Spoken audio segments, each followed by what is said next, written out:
The Art of Impossible by Stephen Kotler. What's up, guys? Nico Rapkulis here, and I want to give a full breakdown, key lessons, action items, things in wisdom that I pulled from this book after reading it. And this was honestly one of the more palpable books, more potent books that I've read recently, and I want to share what I got out of it. So that's what we'll be diving into on this video. I'll also be sharing with you a little hack that I have for reading that allows me to do this quicker, that allows me to retain more of the information.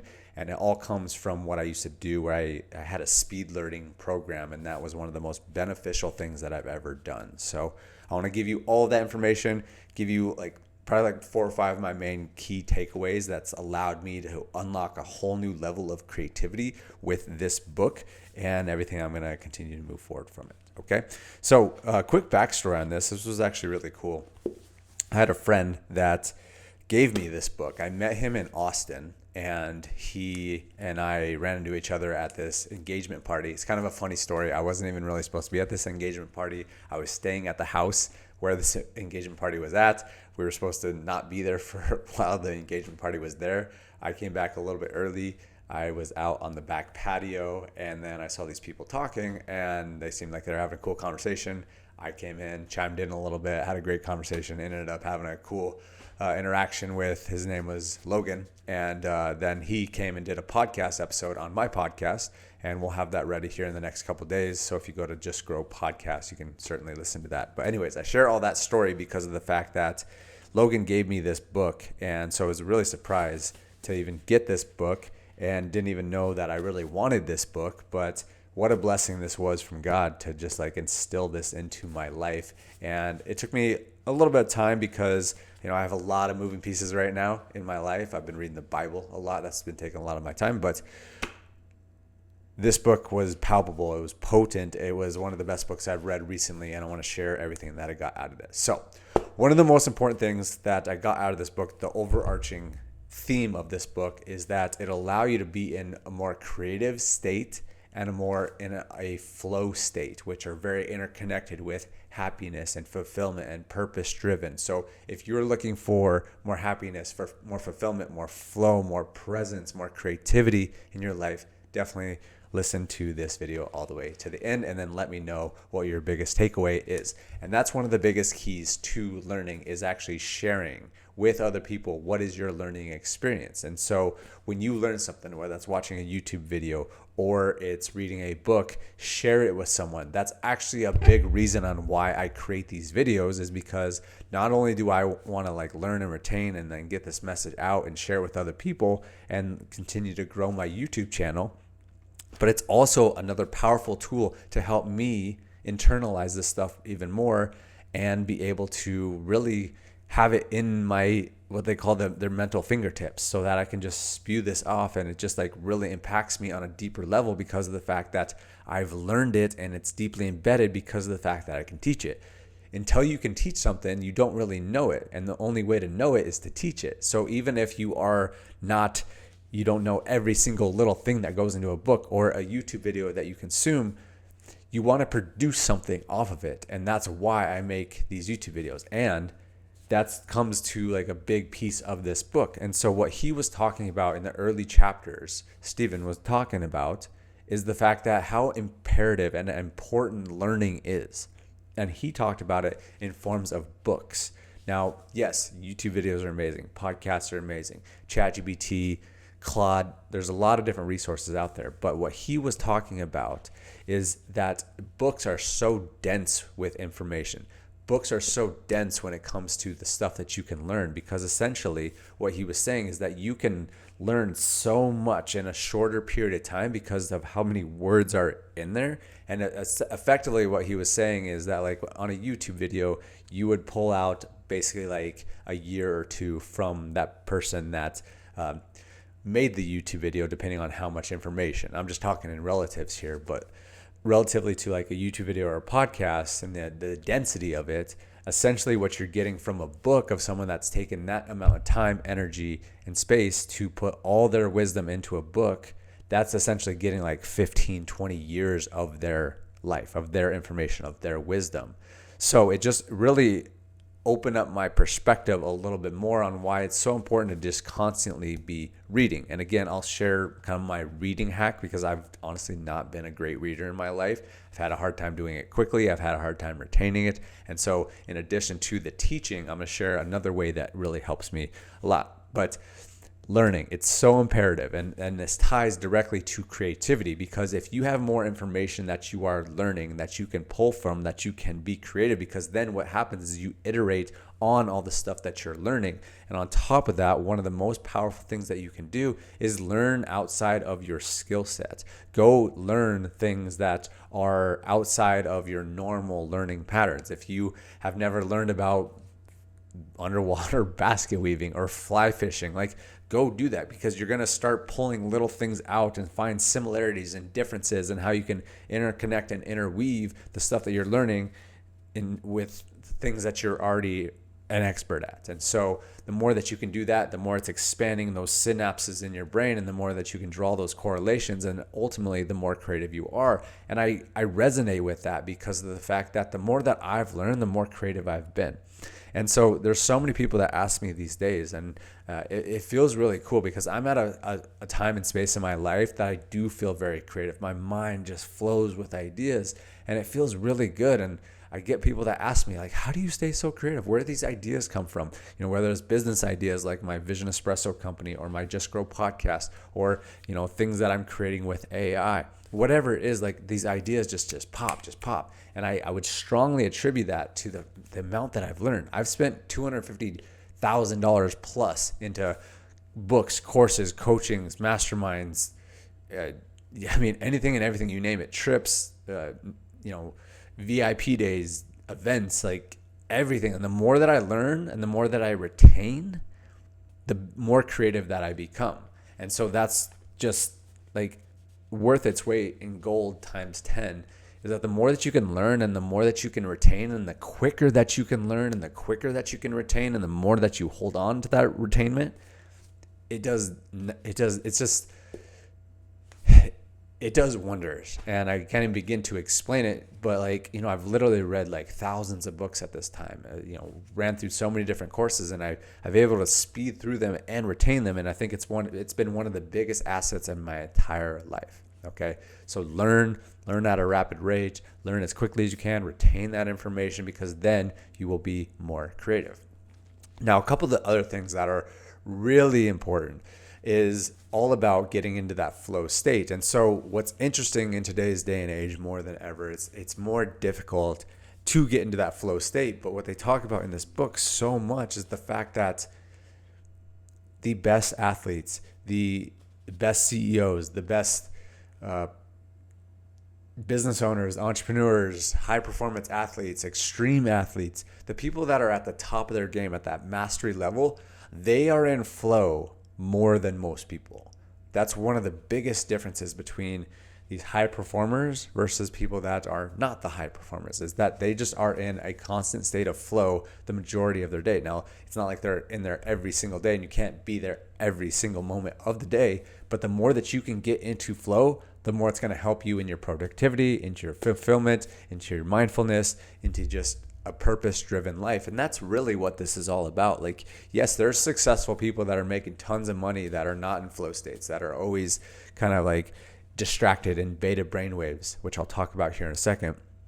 And I've talked about on some of the Joe Dispenza videos on this channel, so highly recommend watching those.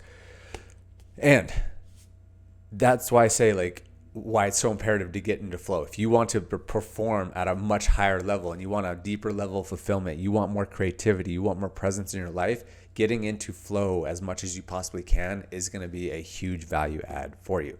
How do we get into flow? Well, a couple of things that were pointed out deeply to me in this book, because, I have a lot of creative juices flowing in my life, and that's amazing. But I personally would love to be into more flow, because I know when I'm in flow, then those ideas get out of just my head and they come into my body and I'm more embodied in them. And then that just gives me a deeper level of presence and fulfillment and joy and excitement into my life. It's when I stay in my head with these ideas, that's when I run into challenges. Okay. So how do you get into flow? Well, a couple of the main things is, and they're very, very simple, but it's just like hearing these over and over and over again is so imperative. But it's a good night of sleep, working out, and a great mindfulness practice, in addition to what we've already covered, which is the flow state. So let's diagnose this. Like, sleep is absolutely imperative. Even last night, I did not get a great night of sleep, and I'm feeling it today. And I just reflect on my journey. I reflect on my baseball journey a lot. And I notice whenever I didn't sleep good the night prior to a game, I was just a mess. Like, especially the nights where for whatever reason my mind was racing. I was thinking about a million things. I was thinking about the game the next day. If I didn't sleep well, my performance just fell off a cliff. And I had some really important games at important times, state tournaments and different things like that, when I didn't sleep well. And then because of that, I just played absolute trash. So get good sleep as much as you possibly can. I know it's relatively more challenging these days, but having strong bedtime boundaries is really important. And the other huge aspect to this flow state and not being able to get into flow is distractions. Like, that's the number one thing. He shared at the end of the book, but distractions are the top thing that's going to keep you out of flow, because it kicks you out of what they call theta brainwaves, where you're more in a meditative, calm state. And you probably notice this at any point if you've if you've had a runner's high, or you've been in a deep work session and you're just like no distractions, you're just locked in, you're creative, like you'll know that there's no distractions around you. But the moment a text message goes off, the moment someone knocks at your door, the moment that you get this urge to go back on social media and you keep scrolling, and then you go back to something else, and then you go back to social media, it's literally impossible for you to get into flow if you're being distracted. And so one of the first things is getting a good night of sleep. Number 2 is getting a good workout, feeding the body, right? I had a mentor. He unfortunately passed away several years ago, but his big thing, he said that, what was his biggest piece of advice, especially for business owners, people that want to make a lot of money? He's like, the number one thing is sweat daily. If you can sweat daily, you're at top of the game. And so a good workout, making sure that you're hitting a workout as much as you possibly can in addition to the good night of sleep, absolute game changer. Okay. So, again, like I said, I know these are self-explanatory to a degree, but it's just this reinforcement talking about all this stuff and how important it is to get into flow, get into creativity, happiness, enjoyment, fulfillment. It all comes from these things, like taking care of the body, right? Taking care of the body, being in a more relaxed state so that you can really feed yourself and be at the top performance. Think about, major athletes, Super Bowl MVPs. How are they treating their body? What kind of rest are they getting? What kind of workouts are they doing? How are they feeding their body, right? So those are the 2 big ones. And then the third one is mindfulness. And again, that's just getting into the body more. It's taking a meditative practice. Obviously, meditation is really important and it's valuable.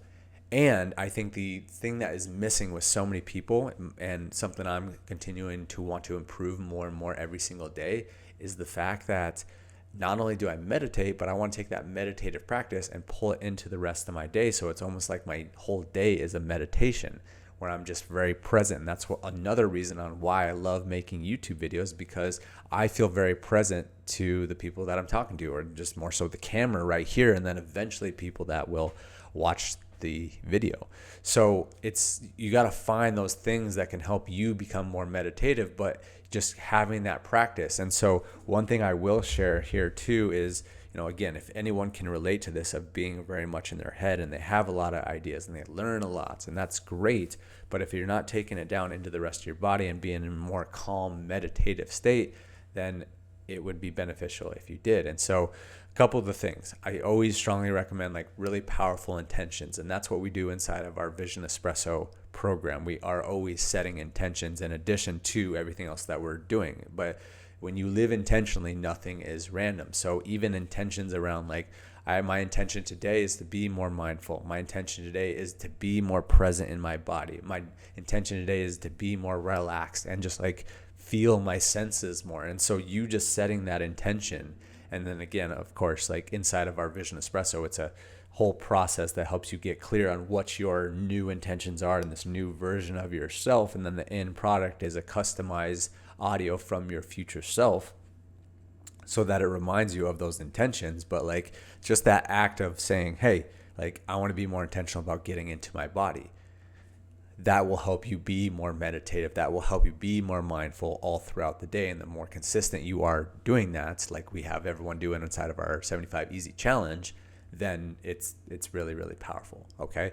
So just keep that in mind. And one other thing that I would highly recommend for the people that do get stuck in their head a lot, just notice when you do get stuck in your head. Just notice it. Like, oh man, I got millions of thoughts going on right now. Okay. Just that awareness is to notice it. That's so beautiful.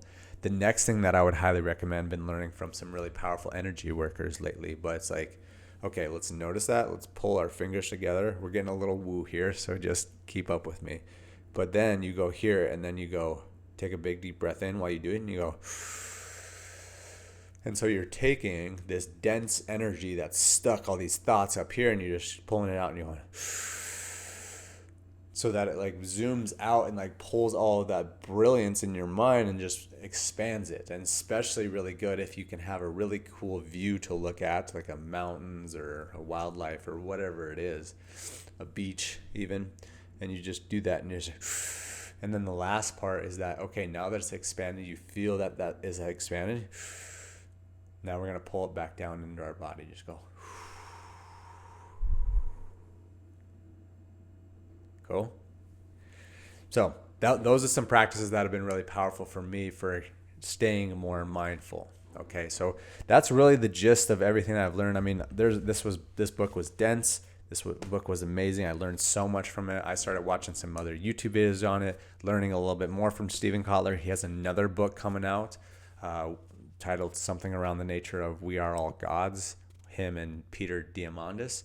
I just started that, so I'm excited to get to that. But as I mentioned at the beginning of this, one of the most powerful things you can do is once you learn something, whether it's this YouTube video and you want to tell someone about it, so leave a comment down below. That's going to help you learn it even more. But on top of that, in terms of books, first of all, I always love having a dollar bill as a bookmark. That's just a powerful way to, really think about knowledge. Learning equates into more money. All these little subconscious patterns, which were so big, and like Vision Espresso it's all about refining and rewiring your subconscious. And so it's little things like this. But here's the other thing in terms of learning and retaining at a fast rate. Okay. It's listening to this book at the same time that you're reading it. And so with things like Audible or Spotify, if you have a Spotify premium account, a lot of times you can read these books. It's part of the premium account. All right. This one I particularly listened on Audible. And what's cool on Audible is you can like really increase the speed at which you're listening to it. And so when you have the physical book, you're like the kinesthetic part of you, the feeling part is really important. You're feeling it, you're seeing it, you're hearing it, and then you can increase the speed. And here's one thing that I always tell people, and this was like a big component of that program that I put together that was for speed learning and retention, is that our brains are trainable, our ears are trainable. And so maybe you're listening to an audiobook at 1.25 or 1.5. I would encourage you to increase that. It's just like weight training. Like if you don't put more weight on the barbell, there's no way you're getting stronger. So go up to 2, go up to 2.5, go up to 3, just to play with it a little bit. Because what's going to happen if you go all the way up to 3 and then you go back to 2, it's going to feel slower as if you just went to 2. And so you can train it. And it's crazy because I even have some tools on my computer where I'll listen to things really fast. And there was that point in time when I would listen to things at like 4 or 5x speed.